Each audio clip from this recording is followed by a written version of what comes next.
Welcome back to 103 News at 5. I'm sorry to announce, but it looks like there's some delay in our programming. My co-anchor has yet to arrive for some reason. Oh wait, it looks like he's here. Ooh, sorry I'm late, folks. The traffic was really bad out there. Don't worry about it, Josh. It happens pretty often around here in Toronto.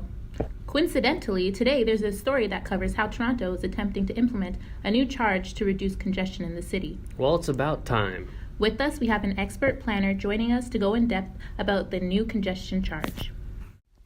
Hi, my name is Lavy. I have a PhD in planning, and my studies include congestion charges and its effects on large metropolitan cities. So how exactly does the congestion charge stop traffic from occurring in the first place? We've all been inconvenienced by the traffic jams, and it seems like there is no way to correct it.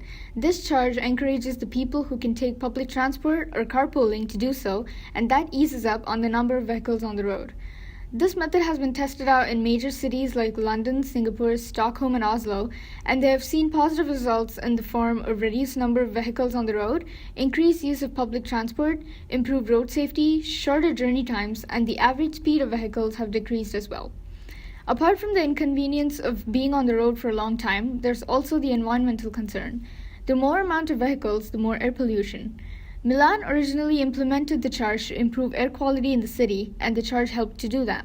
So where did the idea of a congestion charge originate? The charge was first introduced in Singapore in 1975, where it was a manual system, and it was made electronic in 1995. Thanks for the information, Lavi. Now we'll have a short word from our sponsors. Hey, you. Me? That's right, I'm talking to you. Are you looking forward to the congestion charge being implemented in your city? Wait, what is that? Of course you aren't. Ha ha ha ha ha. You already pay enough for gas, so why would someone who works hard for their money want to pay a toll for getting around the city they work in? I'll tell you who. Not me. Not you. Not only if there is a way to be exempt from this charge. Wait, there is. Not only are buses, emergency vehicles, and people who already live within the congestion zone exempt from the charge, but taxis too. Take a taxi with Caleb's taxi service. Call 1-800-CAB-TAXI for your next trip. That's 1-800-CAB-TAXI, because these taxis don't tax me. Welcome back to 103 News at 5. Talking with us today was expert Lavi on the benefits of congestion charge. Now we have reporter Muneer on the streets of Toronto to ask how the public feels about the up-and-coming congestion charge. Thanks, Josh. We're here today with Bob and Jeff, who will tell us what they think about the charge. Jeff, what do you think about the congestion charge? Personally, I think there are a lot of things wrong with the congestion charge. Like what? For example, the downside being that to enter the city during rush hour, I'd have to pay a toll. I think it would be a problem for small businesses due to the loss of customers because they can probably just detour to avoid paying the charge.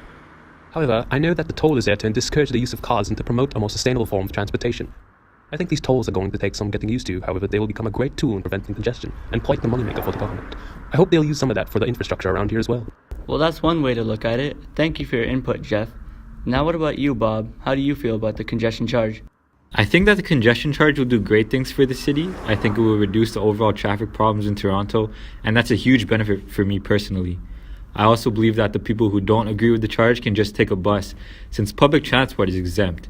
Speaking of exempt modes of transportation, I highly recommend using Caleb's Cabs, the most affordable cab service in all of the GTA.